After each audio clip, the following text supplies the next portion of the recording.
कृष्ण गोविंद हरे मुरारी, हे नाथ नारायण वासुदेवा। अब त्रयोदशो अध्याय। विदुर जी के उपदेश से धृतराष्ट्र और गांधारी का वन में जाना। सूत जी कहते हैं, विदुर जी तीर्थ यात्रा में महर्षि मैत्रेय से आत्मा का ज्ञान प्राप्त करके हस्तिनापुर लौट आए। उन्हें जो कुछ भी जानने की इच्छा थी वह पूर्ण हो गई थी। विदुर जी ने मैत्रेय ऋषि से जितने प्रश्न किए थे उनका उत्तर सुनने के पहले ही श्री कृष्ण में अनन्य भक्ति हो जाने के कारण वे उत्तर सुनने से उपराम हो गए। सौनक जी अपने चाचा विदुर जी को आया देखकर धर्मराज युधिष्ठिर, उनके चारों भाई धृतराष्ट्र, युयुत्सु, संजय, कृपाचार्य, कुंती, गांधारी, द्रौपदी, सुभद्रा, उत्तरा, कृपी तथा पांडव परिवार के अन्य सभी नर नारी और अपने पुत्रों से दूसरी स्त्रियां सबके सब बड़ी प्रसन्नता से मानो मृत शरीर में प्राण आ गया हो ऐसा अनुभव करते हुए उनकी अगवानी के लिए सामने गए। यथा योग्य आलिंगन और प्रणाम आदि के द्वारा सबने उनसे मिले और विरह जनित उत्कंठा से कातर होकर सबने प्रेम के आंसू बहाए। युधिष्ठिर ने आसन पर बैठाकर उनका यथोचित सत्कार किया। जब ये भोजन एवं विश्राम करके सुखपूर्वक आसन पर बैठे थे तब युधिष्ठिर ने विनय से झुककर सबके सामने ही उनसे कहा। युधिष्ठिर ने कहा, चाचा जी, जैसे पक्षी अपने अंडों को पंखों की छाया के नीचे रखकर उन्हें सेते और बढ़ाते हैं, वैसे ही आपने अत्यंत वात्सल्य से अपने कर कमलों की छत्र छाया में हम लोगों को पाला पोसा है। बार बार आपने हमें और हमारी माता को विष दान और लाक्षागृह के दाह आदि विपत्तियों से बचाया है। क्या आप कभी हम लोगों को भी याद करते हैं? आपने पृथ्वी पर विचरण करते समय किस वृत्ति से जीवन निर्वाह किया? आपने पृथ्वी तल पर किन किन तीर्थों का मुख्य क्षेत्रों का सेवन किया? प्रभु, आप जैसे भगवान के प्यारे भक्त स्वयं ही तीर्थ स्वरूप होते हैं। आप लोग अपने हृदय में विराजमान भगवान के द्वारा तीर्थों को भी महातीर्थ बनाते हुए विचरण करते हैं। चाचा जी, आप तीर्थ यात्रा करते हुए द्वारिका भी अवश्य गए होंगे। वहाँ हमारे सुहृद एवं भाई बंधु यादव लोग, जिनके एकमात्र आराध्य देव श्री कृष्ण है, अपनी नगरी में सुख से है तो है न? यदि जाकर नहीं देखा तो सुना तो अवश्य होगा। युधिष्ठिर ने इस प्रकार पूछने पर विदुर जी ने तीर्थों और यदुवंशियों के संबंध में जो कुछ देखा, सुना और अनुभव किया वह सब क्रम से बतला दिया। केवल यदुवंश के विनाश की बात नहीं कही। करुणा हृदय विदुर जी पांडवों को दुखी नहीं देख सकते थे, इसलिए उन्होंने यह अप्रिय एवं असह्य घटना पांडवों को नहीं सुनाई, क्योंकि वह तो स्वयं ही प्रकट होने वाली थी। पांडव विदुर जी का देवता के समान सेवा सत्कार करते थे। वे कुछ दिनों तक अपने बड़े भाई धृतराष्ट्र को कल्याण की कामना से सब लोगों को प्रसन्न करते हुए सुखपूर्वक हस्तिनापुर में ही रहे। विदुर जी तो साक्षात धर्मराज थे। मांडव ऋषि के शाप से ये 100 वर्षों के लिए शूद्र बन गए। इतने दिनों तक यमराज के पद पर अर्यमा थे और वहीं पापियों को उचित दंड भी देते थे। राज्य प्राप्त हो जाने पर अपने लोकपालों सरीखे भाइयों के साथ राजा युधिष्ठिर वंशधर परीक्षित को देखकर अपनी अतुल संपत्ति से आनंदित रहने लगे। इस प्रकार पांडव गृहस्थ के काम धंधों में रम गए थे और उन्हीं के पीछे इस प्रकार यह बात भूल गए कि अनजाने में ही हमारा जीवन मृत्यु की ओर जा रहा है। अब देखते देखते उनके सामने वह समय भी आ पहुंचा जिसे कोई टाल नहीं सकता था। परंतु विदुर जी ने तो काल की गति जानकर अपने बड़े भाई धृतराष्ट्र से कहा, महाराज देखिए, अब बड़ा भयंकर समय आ गया है, झटपट यहाँ से निकल चलिए। हम सब लोगों के सिर पर तो यह सर्वसमर्थ काल मंडराने लगा है, जिसके टालने का कोई उपाय नहीं है। काल के वशीभूत होकर जीव का अपने प्रियतम प्राणों से भी बात की बात में वियोग हो जाता है। फिर धन जन आदि दूसरी वस्तुओं की तो बात ही क्या है। आपके चाचा, ताऊ, भाई, सगे संबंधी और पुत्र सभी मारे गए। आपकी उम्र भी ढल चुकी है, शरीर बुढ़ापे का शिकार हो गया है। आप पराए घर में पड़े हुए हैं। ओह, इस प्राणी को जीवित रहने की कितनी प्रबल इच्छा होती है। इसी के कारण तो आप भीम का दिया हुआ टुकड़ा खाकर कुत्ते का सा जीवन बिता रहे हैं। जिसको आपने आग में जलाने की चेष्टा की, विष देकर मार डालना चाहा, भरी सभा में जिसकी विवाहिता पत्नी को अपमानित किया, जिनके भूमि और धन छीन लिए, उन्हीं के अंश से पले हुए प्राणों को रखने से क्या गौरव है। आपके अज्ञान की तो हद हो गई। अब भी आप जीना चाहते हैं, परंतु आपकी चाहने से क्या होगा। पुरानी वस्त्र की तरह बुढ़ापे से गला हुआ आपका शरीर आपके न चाहने पर भी छीन हुआ जा रहा है। अब इस शरीर से आपका कोई स्वार्थ सधने वाला नहीं है। इसमें फंसिए मत। इसकी ममता का बंधन काट डालिए। जो संसार के संबंधियों से अलग रहकर उनके अनजान में अपने शरीर का त्याग करता है वही धीर कहा गया है। चाहे अपनी समझ में हो या दूसरों को समझाने से, जो इस संसार को दुख रूप समझकर इससे विरक्त हो जाता है और अंतःकरण को वश में करके हृदय में भगवान को धारण करके संन्यास के लिए घर से निकल पड़ता है, वही उत्तम मनुष्य है। इसके आगे जो समय आने वाला है वह प्रायः मनुष्यों के गुणों को घटाने वाला ही होगा। इसलिए आप अपने कुटुंबियों से छिपकर उत्तराखंड में चले जाइए। जब छोटे भाई विदुर ने अंधे राजा धृतराष्ट्र को इस प्रकार समझाया तब उनकी प्रज्ञा के नेत्र खुल गए। वे भाई बंधु के सुदृढ़ शरीर पासों को काटकर अपने छोटे भाई विदुर के दिखलावे मार्ग से निकल पड़े। जब परम पतिव्रता सुबल नंदिनी गांधारी ने देखा कि मेरे पतिदेव तो उस हिमालय की यात्रा कर रहे हैं जो सन्यासियों को वैसा ही सुख देता है जैसा वीर पुरुषों को लड़ाई के मैदान में अपने शत्रु के द्वारा किए हुए न्यायोचित प्रहार से होता है, तब वे भी उनके पीछे पीछे चल पड़ी। अज्ञात शत्रु युधिष्ठिर ने प्रातःकाल संध्या बंदन तथा अग्निहोत्र करके ब्राह्मणों को नमस्कार किया और उन्हें तिल, गौ, भूमि और स्वर्ण का दान दिया। इसके बाद वे जब गुरुजनों की चरण वंदना के लिए राजमहल में गए तब उन्हें धृतराष्ट्र, विदुर तथा गांधारी के दर्शन नहीं हुए। युधिष्ठिर ने उद्विग्न चित्त होकर वहीं बैठे हुए संजय से पूछा, संजय, मेरे वे वृद्ध और नेत्रहीन पिता धृतराष्ट्र कहाँ हैं? पुत्र शोक से प्रीत दुखिया माता गांधारी और मेरे परम हितैषी चाचा विदुर जी कहाँ चले गए? ताऊ जी अपने पुत्र और बंधु बांधवों के मारे जाने से दुखी थे। मैं बड़ा मंद बुद्धि था, कहीं मुझसे किसी अपराध की आशंका कर के वे माता गांधारी सहित गंगा जी में तो नहीं कूद पड़े। जब हमारे पिता पांडु की मृत्यु हो गई थी और हम लोग नन्हे नन्हे बच्चे थे तब इन्हीं दोनों चाचाओं ने बड़े दुखों से हमें बचाया था। वे हम पर बड़ा ही प्रेम रखते थे। हाय, वे यहाँ से कहाँ चले गए? सूत जी कहते हैं, संजय अपने स्वामी धृतराष्ट्र को न पाकर कृपा और स्नेह की विकलता से अत्यंत पीड़ित और बिरहातुर हो रहे थे। वे युधिष्ठिर को कुछ उत्तर न दे सके। फिर धीरे धीरे बुद्धि के द्वारा उन्होंने अपने चित्त को स्थिर किया, हाथों से आंखों के आंसू पोंछे और अपने स्वामी धृतराष्ट्र के चरणों का स्मरण करते हुए युधिष्ठिर से कहा। संजय बोले, हे कुरुनंदन, मुझे आपके दोनों चाचाओं और गांधारी के संकल्प का कुछ भी पता नहीं है। महाभाव, मुझे तो उन महात्माओं ने ठग लिया है। संजय इस प्रकार कह ही रहे थे कि तुम्बुरु के साथ देवर्षि नारद जी वहां आ पहुंचे। महाराज युधिष्ठिर ने भाइयों से उठकर उन्हें प्रणाम किया और उनका सम्मान करते हुए बोले। युधिष्ठिर ने कहा, भगवान, मुझे अपने दोनों चाचाओं का पता नहीं लग रहा है। ना जाने वो दोनों और पुत्र शोक में व्याकुल तपस्विनी माता गांधारी यहाँ से कहाँ चले गए हैं। भगवान, आप अपार समुद्र में कंधार के समान आप ही हमारे पारदर्शक है। तब भगवान के परम भक्त भगवान में देवर्षि नारद ने कहा, धर्मराज, तुम किसी के लिए शोक मत करो, क्योंकि यह सारा जगत ईश्वर के बस में है। सारे लोक और लोकपाल विवश होकर ईश्वर को ही आज्ञा का पालन कर रहे हैं। वही एक प्राणी को दूसरे से मिलाता है और वही उनसे अलग करता है।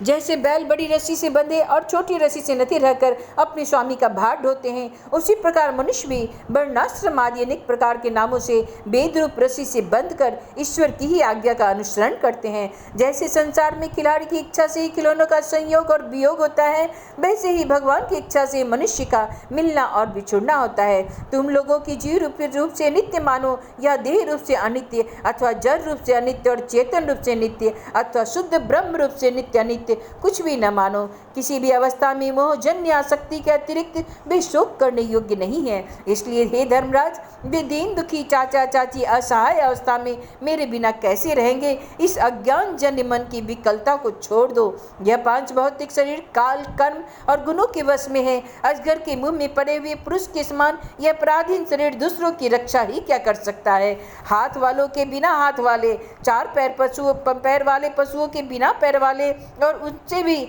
बड़े जीवों के छोटे जीव आहार हैं। इस प्रकार एक जीव दूसरे के जीव का वन का कारण हो जाता है। इस समस्त रूपों में जीवों के बाहर और भीतर वही एक स्वयं प्रकाश भगवान, जो संपूर्ण आत्माओं के आत्मा है, माया के द्वारा अनेक प्रकार से प्रकट हो रहे हैं। तुम केवल उन्हीं को देखो। महाराज, समस्त प्राणियों को जीवन दान देने वाले वे ही भगवान इस समय इस पृथ्वी तल पर देवद्रोहियों का नाश करने के लिए काल रूप में अवतीर्ण हुए हैं। अब वे देवताओं का कार्य पूरा कर चुके हैं, थोड़ा सा काम और शेष है, उसी के लिए वे रुके हुए हैं। जब तक वे प्रभु यहाँ हैं तब तक तुम लोग भी उनकी प्रतीक्षा करते रहो। धर्मराज, हिमालय के दक्षिण भाग में जहाँ सप्त ऋषियों की प्रसन्नता के लिए गंगा जी ने अलग अलग 7 धाराओं के रूप में अपने को 7 भागों में विभक्त कर दिया था, वही सप्त स्त्रोत कहते हैं। वही ऋषियों के आश्रम पर धृतराष्ट्र अपनी पत्नी गांधारी और विदुर के साथ गए हैं। वहाँ वे त्रिकाल स्नान और विधि पूर्वक अग्निहोत्र करते हैं। जब उनके चित्त में किसी प्रकार की कामना नहीं है, वे केवल जल पीकर शांति चित्त से निवास करते हैं। आसन जीत कर प्राणों को वश में करके उन्होंने अपनी 6 इंद्रियों को विषयों से लौटा लिया है। भगवान की धारणा से उनके तमोगुण, रजोगुण और सत्वगुण के मल भी नष्ट हो चुके हैं। उन्होंने अहंकार की बुद्धि के साथ जोड़कर और उसे क्षेत्र की आत्मा में लीन करके उसे भी महाकाश में घटाकाश के समान सर्वाधिष्ठान ब्रह्म में एक कर दिया। उन्होंने अपनी समस्त इंद्रियों और मन को रोककर समस्त विषयों को बाहर की ओर से ही लौटा दिया है और माया के गुणों में होने वाले परिणामों को सर्वथा मिटा दिया है। समस्त कर्मों का संन्यास करके वे इस समय ठूठ की तरह स्थिर होकर बैठे हुए हैं। अतः तुम उनके मार्ग में विघ्न मत बनना। धर्मराज, आज से 5वें दिन वे अपने शरीर का परित्याग कर देंगे और वह जलकर भस्म हो जाएगा। गार्हपत्यादि अग्नियों के द्वारा पर्णकुटी के साथ अपने पति के मृतदेह को जलते देखकर बाहर खड़ी हुई साध्वी गांधारी भी पति का अनुगमन करती हुई उसी आग में प्रवेश कर जाएगी। धर्मराज, विदुर जी अपने भाई का आश्चर्य में मोक्ष देखकर हर्षित और वियोग देखकर दुखित होते हुए वहां से तीर्थ सेवन के लिए चले जाएंगे। देवर्षि नारद भी यो कहकर तुम गुरु के साथ स्वर्ग को चले गए। धर्मराज युधिष्ठिर ने उनके उपदेशों को हृदय में धारण करके शोक को त्याग दिया। इति श्रीमद्भागवत महापुराणे पारमहंस्यां संहितायां प्रथम स्कंदे नैमिषयोग्योपाख्याने 13 अथ 14 अध्याय। अपशगुन देखकर महाराज युधिष्ठिर का शंका करना और अर्जुन का द्वारिका से लौटना। सूत जी कहते हैं, स्वजनों से मिलने और पुण्य श्लोक भगवान श्री कृष्ण अब क्या करना चाहते हैं, यह जानने के लिए अर्जुन द्वारिका को गए हुए थे। कई महीने बीत जाने पर भी अर्जुन वहां से लौट कर नहीं आए। धर्मराज युधिष्ठिर को बड़े भयंकर अपशगुन दिखने लगे। उन्होंने देखा काल की गति बड़ी विकट हो गई है। जिस समय जो ऋतु होनी चाहिए थी उस समय वह नहीं होती है और उनकी क्रियाएं भी उल्टी ही होती है। लोग बड़े क्रोधी, लोभी और असत्यपरायण हो गए हैं। अपने जीवन निर्वाह के लिए लोग पाप पूर्ण व्यापार करने लगे हैं। सारा व्यवहार कपट से भरा हुआ होता है। यहाँ तक कि मित्रता में भी छल मिलता है। पिता, माता, सगे संबंधी, भाई और पति पत्नी पे भी झगड़ा टंटा रहने लगा है। कली काल के आ जाने से लोगों का स्वभाव ही लोभ, दंभ आदि अधर्म से अभिभूत हो गया है और प्रकृति भी अत्यंत अरिष्ट सूचक अपशगुन होने लगे हैं। यह सब देखकर युधिष्ठिर ने अपने छोटे भाई भीमसेन से कहा। युधिष्ठिर ने कहा, भीमसेन, अर्जुन को हमने द्वारका इसलिए भेजा था कि वो वहां जाकर पुण्य श्लोक भगवान श्री कृष्ण क्या कर रहे हैं इसका पता लगाए और संबंधियों से मिल लाए। तब से 7 महीने बीत गए, किंतु तुम्हारे छोटे भाई अब तक नहीं लौट आए हैं। मैं ठीक यह नहीं कह समझ पाता कि उनके न आने का क्या कारण है। कहीं देवर्षि नारद के द्वारा बतलाया हुआ वह समय तो नहीं आ पहुंचा है जिसमें भगवान श्री कृष्ण अपनी लीला विग्रह का संवरण करना चाहते हैं। उन्हीं भगवान की कृपा से हमें यह संपत्ति, राज, स्त्री, प्राण, कुल, संतान, शत्रु पर विजय और स्वर्ग आदि लोकों का अधिकार प्राप्त हुआ है। भीमसेन, तुम तो मनुष्यों में व्याघ्र के समान बलवान हो। देखो तो सही, आकाश में उल्कापात आदि, पृथ्वी में भूकंप आदि और शरीरों में रोग आदि कितने भयंकर अपशगुन हो रहे हैं। हम इनसे इस बात की सूचना मिलती है कि शीघ्र ही हमारी बुद्धि को मोह में डालने वाला कोई उत्पात होने वाला है। हे प्यारे भीमसेन, मेरी बाईं जांघ, आंख और भुजा बार बार फड़क रहे हैं। हृदय जोर से धड़क रहा है। अवश्य बहुत जल्दी कोई अनिष्ट होने वाला है। देखो, यह सियारिन उदय होते हुए सूर्य की ओर मुंह करके रो रही है। अरे, उसके मुंह से तो आग भी निकल रही है। यह कुत्ता तो बिल्कुल निर्भय सा होकर मेरी ओर देखकर चिल्ला रहा है। भीमसेन, गौ आदि अच्छे पशु मुझे बाएं करके जाते हैं और गधे आदि बुरे पशु मुझे दाहिने करके जाते हैं। मेरे घोड़े आदि वाहन मुझे रोते हुए दिखलाई देते हैं। यह मृत्यु का दुखी उल्लू और उसका प्रतिपक्षी कौवा रात को अपने कर्ण कठोर शब्दों से मेरे मन को कंपाते हैं। विश्व को सुना कर देना चाहते हैं। दिशाएं धुंधली हो गई है और सूर्य और चंद्रमा के चारों ओर बार बार मंडल बैठते हैं। यह पृथ्वी पहाड़ों के साथ कांप उठती है, बादल बड़े जोर से गरजते हैं और जहाँ तहाँ बिजली भी गिरती ही रहती है। शरीर को छेदने वाली एवं धूली वर्षा से अंधकार फैलाने वाली आंधी चलने लगती है। बादल बड़ा डरावना दृश्य उपस्थित करके सब और खून की सी वर्षा कर रहे हैं। देखो, सूर्य की प्रभा मंद पड़ गई है, आकाश में ग्रह परस्पर टकराया करते हैं। भूतों की घनी भीड़ में पृथ्वी और अंतरिक्ष में आग सी लगी हुई है। नदी, नद, तालाब और लोगों के मन क्षुब्ध हो रहे हैं। धीरे से आग नहीं जलती, घी से आग नहीं जलती। यह भयंकर काल न जाने क्या करेगा। बछड़े दूध नहीं पीते हैं, गौवें दूहने नहीं देती। गौशाला में गौवें आंसी बहा बहा कर रो रही है और बैल भी उदास हो रहे हैं।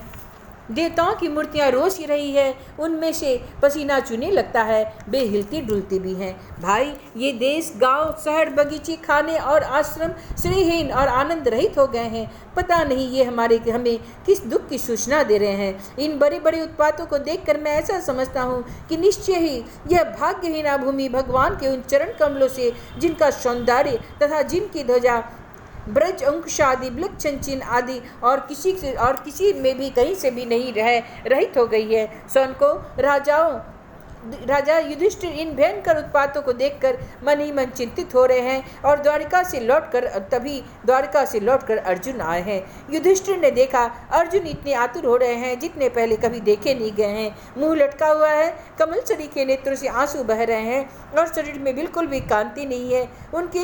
उनको इस रूप में देखकर अपने चरणों में पड़ा हुआ देखकर युधिष्ठिर घबरा गए। देवर्षि नारद की बातें याद करके उन्होंने सुहृदों के सामने ही अर्जुन से पूछा। युधिष्ठिर ने कहा, भाई, द्वारिकापुरी में हमारे स्वजन संबंधी मधु, भोज, दर्शा, आह, सात्वत, अंधक और विष्णुवंशी यादव कुशल से तो हैं। हमारे माननीय नानासुर सेन जी प्रसन्न तो हैं। अपने छोटे भाई सहित मामा वसुदेव जी कुशल पूर्वक है ना। इनकी पत्नियां हमारी मामी देव की आदि सातों बहनें अपने पुत्र और बहुओं के साथ आनंद से तो है ना। जिनका पुत्र कंस बड़ा ही दुष्ट था, वे राजा उग्रसेन अपने छोटे भाई देवकी के साथ जीवित तो है ना। हृदय उनके पुत्र कीर्तिवर्मा, अक्रूर, जयंत, गद, सारण तथा शत्रुजित आदि यादव वीर कुशल तो है ना। यादवों ने प्रभु बलराम जी तो आनंद से हैं। वृष्णिवंश के सर्वश्रेष्ठ महारथी प्रद्युम्न सुख से तो हैं। युद्ध में बड़ी फुर्ती दिखलाने वाले भगवान अनिरुद्ध आनंद से तो है ना। सुसेन, चारुदेशन, जाम्बती नंदन, शाम्ब और अपने पुत्रों के सहित ऋषभ आदि भगवान श्री कृष्ण के अन्य सब पुत्र भी तो प्रसन्न है ना। भगवान श्री कृष्ण के सेवक सुरदेव, उद्धव आदि और दूसरे सुनंद, नंद आदि प्रधान यदुवंशी जो भगवान श्री कृष्ण और बलराम के बाहुबल से सुरक्षित हैं, सब के सब कुशल है ना। हमसे अत्यंत प्रेम करने वाले वे लोग कभी हमारा कुशल मंगल भी पूछते हैं क्या। भक्त वत्सल ब्राह्मण भक्त भगवान श्री कृष्ण अपने स्वजनों के साथ द्वारका की सुधर्मा सभा में सुखपूर्वक विराजते हैं ना। वे आदि पुरुष बलराम जी के साथ संसार के परम मंगल, परम कल्याण और उन्नति के लिए यदुवंश रूप क्षीर सागर में विराजमान है। उन्हीं के बाहुबल से सुरक्षित द्वारिकापुरी में यदुवंशी लोग सारे संसार के द्वारा सम्मानित होकर बड़े आनंद से विष्णु भगवान के पार्षदों के समान विहार कर रहे हैं।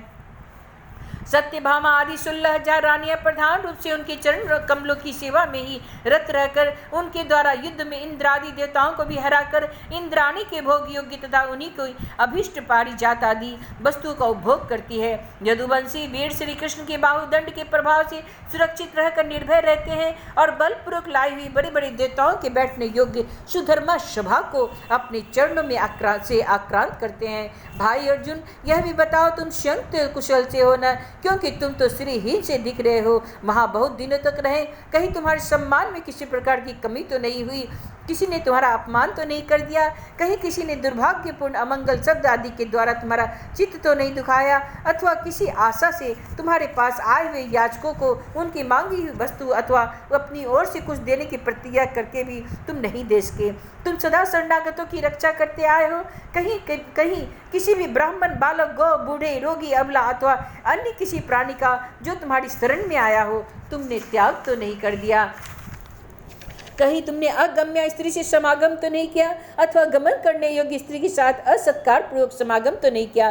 कहीं मार्ग में अपने से छोटे अथवा बराबरी वाले लोगों से हार तो नहीं गए, अथवा भोजन कराने योग्य बालक और बूढ़ों को छोड़कर तुमने अकेले ही तो भोजन नहीं कर लिया। मेरा विश्वास है तुमने ऐसा कोई भी निंदित काम तो नहीं किया होगा जो तुम्हारे योग्य न हो अपने परम प्रियतम अभिनिर्दय परम सुहृद भगवान श्री कृष्ण से तुम जो रहित हो रहे हो, इसी से तुम अपने आप को शून्य मान रहे हो। इसके सिवा तुम्हारा दूसरा कारण हो भी नहीं सकता जिससे कि तुम इतनी मानसिक पीड़ित हो।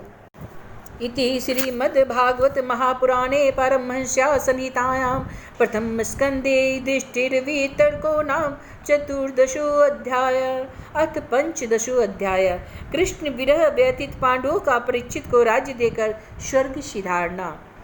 सूत जी कहते हैं, भगवान श्री कृष्ण के प्यारे सखा अर्जुन एक तो पहले ही श्री कृष्ण के विरह से कृश हो रहे थे। उस पर राजा युधिष्ठिर ने उनकी विषादग्रस्त मुद्रा देखकर उसके विषय में कई प्रकार की आशंकाएं करते हुए प्रश्नों की लड़ी लगा दी।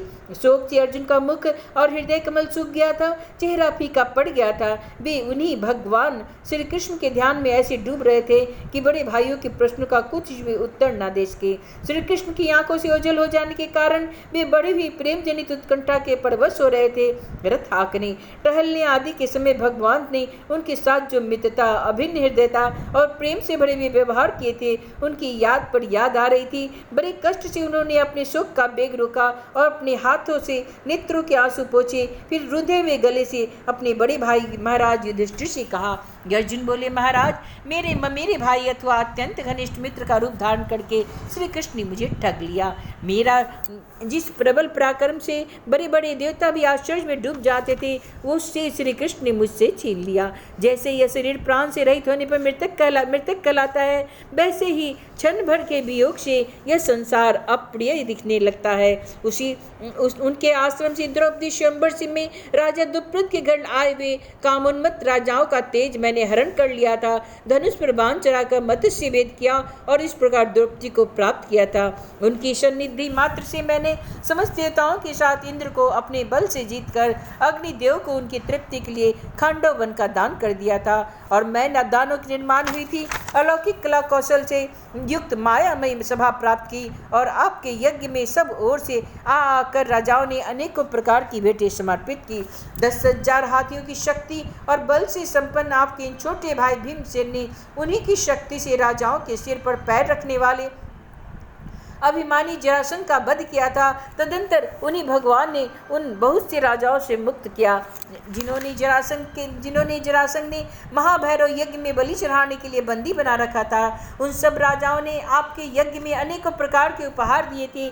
महारानी द्रौपदी राष्ट्रीय यज्ञ के महान अभिषेक से पवित्र हुए अपने उन सुंदर केशों को, जिन्हें दुष्टों ने भरी सभा में छूने का साहस किया था, बिखेर कर तथा आंखों में आंसू भरकर जब श्री कृष्ण के चरणों में गिर पड़ी, तब उन्होंने उसी के सामने उसके उस घोर अपमान का बदला लेने की प्रतिज्ञा करके उन धूर्तों की स्त्रियों की ऐसी दशा कर दी कि वे विधवा हो गई और उन्हें अपने केस अपने हाथों से ही छोड़ने पड़े।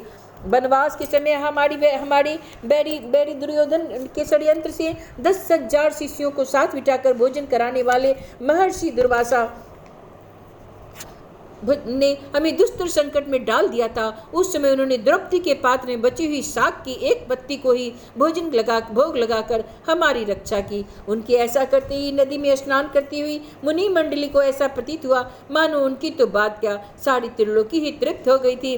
उनके प्रताप से मैंने युद्ध में पार्वती सहित भगवान शंकर को आश्चर्य में डाल दिया था। उन्होंने मुझको अपना पाशुपत नामक अस्त्र दिया। साथ ही दूसरे लोकपालों ने भी प्रसन्न होकर मुझे अपने अपने अस्त्र दिए। और क्या, उनकी कृपा से मैं इस शरीर में से स्वर्ग में गया और देवराज इंद्र की सभा में उनके बराबर आधे आसन पर बैठने का सम्मान प्राप्त किया।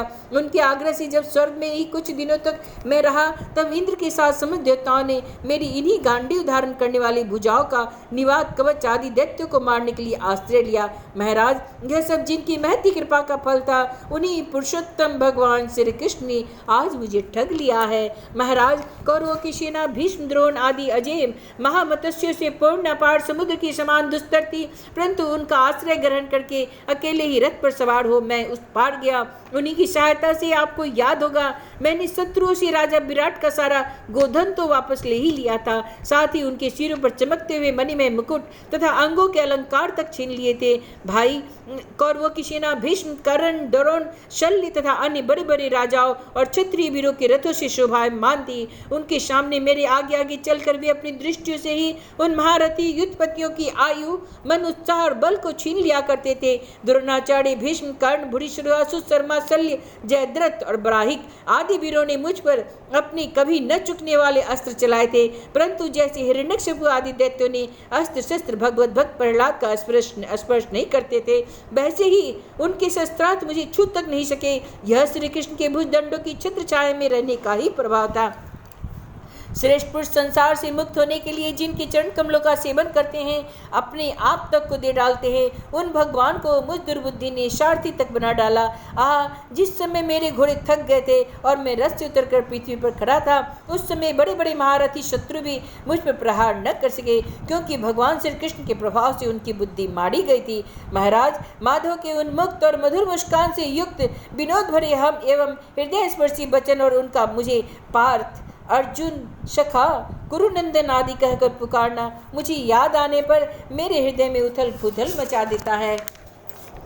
सोने, बैठने, टहलने और अपने संबंध में बड़ी बड़ी बातें करने तथा भोजन आदि करने में हम प्रायः एक साथ ही रहा करते थे। किसी दिन में बैंक से उनसे कह बैठता था, मित्र तुम तो बड़े सत्यवादी हो। उस समय भी वे महापुरुष अपनी महानुभूता के कारण मेरे जैसे मित्र को अपने मित्र का और पिता अपने पुत्र का अपराध सह लेता है, उसी प्रकार मुझ दुर्बुद्धि के अपराध को सह लिया करते थे। महाराज, जो मैंने सखा, प्रिय मित्र नहीं मेरे हृदय ही थे, उन्हीं पुरुषोत्तम भगवान से मैं रहित हो गया हूँ। भगवान की पत्नियों को द्वारिका से मैं अपने साथ ला रहा था, परंतु मार्ग में दुष्ट गोपों ने मुझे एक अबला की भांति हरा दिया और मैं उनकी रक्षा नहीं कर सका। वही मेरा गांडीव धनुष है, वही मेरी बाण है, वही मेरे रथ है, वही मेरे घोड़े हैं और वही मैं रथी अर्जुन हूँ। लेकिन जिसके सामने बड़े बड़े राजा लोग सिर झुकाया करते थे, वे सभी श्री कृष्ण के बना एक भी क्षण में नहीं के समान सार शून्य हो गए। ठीक उसी तरह जैसे भस्म में डाली हुई आहुति, कपट भरी सेवा और ऊसर में बोया हुआ बीज व्यर्थ जाता है। राजन, आपने द्वारिकावासी अपने जिन सुहृद संबंधियों की बात पूछी, वे ब्राह्मणों के शाप बस मोहग्रस्त हो गए और बारूणी मधुरा के पान से मदोन्मत्त होकर अपरिचित की भांति आपस में एक दूसरे से ही भिड़ गए और घूसों से मारपीट करके सब के सब नष्ट हो गए। उनमें से केवल 4-5 ही बचे हैं। वास्तव में यह सर्वशक्तिमान भगवान की ही लीला है कि संसार के प्राणी परस्पर एक दूसरे का पालन पोषण भी करते हैं और एक दूसरे को मार भी डालते हैं। राजन, जिस प्रकार जलचरों में बड़े जंतु छोटों को, बलवान दुर्बलों को एवं बड़े और बलवान परस्पर एक दूसरे को खा जाते हैं, उसी प्रकार अतिशय बली और बड़े यदुवंशों के द्वारा भगवान ने दूसरे राजाओं का संहार कराया। तत्पश्चात यदुवंशों के द्वारा ही एक दूसरे से दूसरे यदुवंशों का नाश करके पूर्ण रूप से पृथ्वी का भार उतार दिया। भगवान श्री कृष्ण ने मुझे जो शिक्षाएं दी थी, वे देश, काल और प्रयोजन के अनुरूप तथा हृदय के ताप को शांत करने वाली थी। स्मरण आते ही वे हमारे चित्त का हरण कर लेती है। सूत जी कहते हैं, इस प्रकार प्रगाढ़ प्रेम से भगवान श्री कृष्ण के चरण कमलों का चिंतन करते करते अर्जुन की चित्तवृत्ति अत्यंत निर्मल और प्रशांत हो गई। उनकी प्रेममयी भक्ति भगवान श्री कृष्ण के चरण कमलों के अहर्निश चिंतन से अत्यंत बढ़ गई। भक्ति के वेग से उनके हृदय को मत कर उसमें से सारे विकारों को बाहर निकाल दिया। उन्हें युद्ध के प्रारंभ में भगवान के द्वारा उपदेश किया हुआ गीता ज्ञान पुनः स्मरण हो आया, जिसकी काल के व्यवधान और कर्मों के विस्तार के कारण प्रमादवश कुछ दिनों के लिए भी स्मृति हो गई थी। ब्रह्म ज्ञान की प्राप्ति से माया का आवरण भंग होकर गुणातीत अवस्था प्राप्त हो गई। द्वैत का संशय निवृत्त हो गया, सूक्ष्म शरीर भंग हुआ, वे शोक एवं जन्म मृत्यु के चक्र से सर्वथा मुक्त हो गए। भगवान के शोधाम गमन और यदुवंश की संहार का वृत्तांत सुनकर निश्चलमती युधिष्ठिर ने स्वर्गारोहण का निश्चय किया। कुंती ने भी अर्जुन के मुख से यदुवंशियों के नाश और भगवान की शोधाम गमन की बात सुनकर अनन्य भक्ति से अपने हृदय को भगवान श्री कृष्ण में लगा दिया और सदा के लिए इस जन्म मृत्यु रूप संसार से अपना मुंह मोड़ लिया। भगवान श्री कृष्ण ने लोक दृष्टि से जिस यादव शरीर से पृथ्वी का भार उतारता, उसका वैसे ही परित्याग कर दिया जैसे कोई कांटे से कांटा निकालकर फिर दोनों को फेंक दे। भगवान की दृष्टि से दोनों ही समान थे। जैसे वे नट के समान मत्स्य आदि रूप धारण करते हैं और फिर उनका त्याग कर देते हैं, वैसे ही उन्होंने जिस यादव शरीर से पृथ्वी का भार दूर किया था उसे त्याग भी दिया। जिनकी मधुर लीलाएं श्रवण करने योग्य है, उन भगवान श्री कृष्ण ने जब अपने मनुष्य के शरीर से इस पृथ्वी का परित्याग कर दिया उसी दिन विचारहीन लोगों को की अधर्म में फंसाने वाला कलयुग आधम का। महाराज युधिष्ठिर से कलयुग का फैसला छिपा न रहा। उन्होंने देखा देश में, नगर में, घरों में और प्राणियों में लोभ, असत्य, छल, हिंसा आदि अधर्मों की बढ़ती हो रही है। तब उन्होंने महाप्रस्थान का निश्चय किया। उन्होंने अपनी विनयी पुत्र परीक्षित को, जो कि गुणों में उन्हीं के समान थे, समुद्र से घिरी हुई पृथ्वी के सम्राट पद पर हस्तिनापुर में अभिषिक्त किया। उन्होंने मथुरा से सूर सेनाधिपति के रूप में अनिरुद्ध के पुत्र ब्रज का अभिषेक किया। उसके बाद समर्थ युधिष्ठिर ने प्रजापति यज्ञ करके आहवनीय और आदि अग्नियों को अपने में लीन कर लिया, अर्थात गृहस्थाश्रम के धर्म से मुक्त होकर उन्होंने संन्यास ग्रहण किया। युधिष्ठिर ने अपने सब वस्त्राभूषण आदि वहीं छोड़ दिए एवं ममता एवं अहंकार से रहित होकर समस्त बंधन काट डाले। उन्होंने दृढ़ भावना से वाणी को मन को प्राण में, प्राण को अपान में और अपान को उसकी क्रिया के साथ मृत्यु में तथा मृत्यु को पंचभूत में शरीर में लीन कर दिया। इस प्रकार शरीर को मृत्यु रूप अनुभव करके उन्होंने उसे त्रिगुण में मिला दिया। त्रिगुण को मूल प्रकृति में, स्वर कारण रूपा प्रकृति को आत्मा में और आत्मा को अविनाशी ब्रह्म में विलीन कर दिया। उन्हें यह अनुभव होने लगा कि यह संपूर्ण दृश्य प्रपंच ब्रह्म स्वरूप है। इसके पश्चात उन्होंने शरीर पर चीर वस्त्र धारण कर लिया, अन्न जल का त्याग कर दिया, मौन ले लिया और केस खोलकर बिखेर लिए। वे अपने रूप से ऐसा दिखने लगे जैसे कोई जड़, उन्मत्त या पिशाच हो। फिर वे बिना किसी की बाट देखे तथा बहरे की तरह बिना किसी की बात सुने घर से निकल पड़े। हृदय में उस पर ब्रह्म का ध्यान करते हुए, जिसको प्राप्त करके फिर लौटना नहीं होता है, उन्होंने उत्तर दिशा की यात्रा की, जिस ओर पहले बड़े बड़े महात्मा जन जा चुके हैं। भीमसेन, अर्जुन आदि युधिष्ठिर के छोटे भाइयों ने भी देखा। अब पृथ्वी में सभी लोगों को अधर्म के सहायक कलयुग ने प्रभावित कर डाला है। इसलिए वे श्री कृष्ण चरणों की प्राप्ति का दृढ़ निश्चय करके अपने बड़े भाई के पीछे पीछे चल पड़े। उन्होंने जीवन के सभी लाभ भली भांति प्राप्त कर लिए हैं। इसलिए यह निश्चय करके कि भगवान श्री कृष्ण के चरण कमल ही हमारे परम पुरुषार्थ है, उन्होंने उन्हें हृदय में धारण किया। पांडवों के हृदय में भगवान श्री कृष्ण के चरण कमलों के ध्यान से भक्ति भाव उमर आया। उनकी बुद्धि श्रद्धा शुद्ध होकर भगवान श्री कृष्ण के उस सर्वोत्कृष्ट स्वरूप में अनन्य भाव से स्थिर हो गई, जिसमें निष्पाप पुरुष ही स्थिर हो पाते हैं। फलतः उन्होंने अपने विशुद्ध अंतःकरण से स्वयं ही वह गति प्राप्त की जो विश्वासक दुष्ट मनुष्यों को कभी प्राप्त नहीं हो सकती है।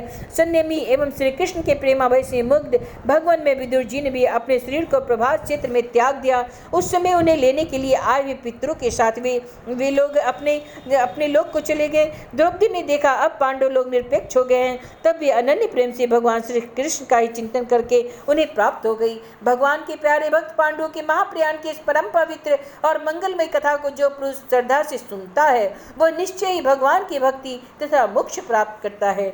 इति श्रीमद्भागवत महापुराणे परमहंस्या संहितायां प्रथम स्कंदे पांडव स्वर्गारोहणं नाम पंचदशो अध्याय। श्री कृष्ण गोविंद हरे मुरारी, हे नाथ नारायण वासुदेव।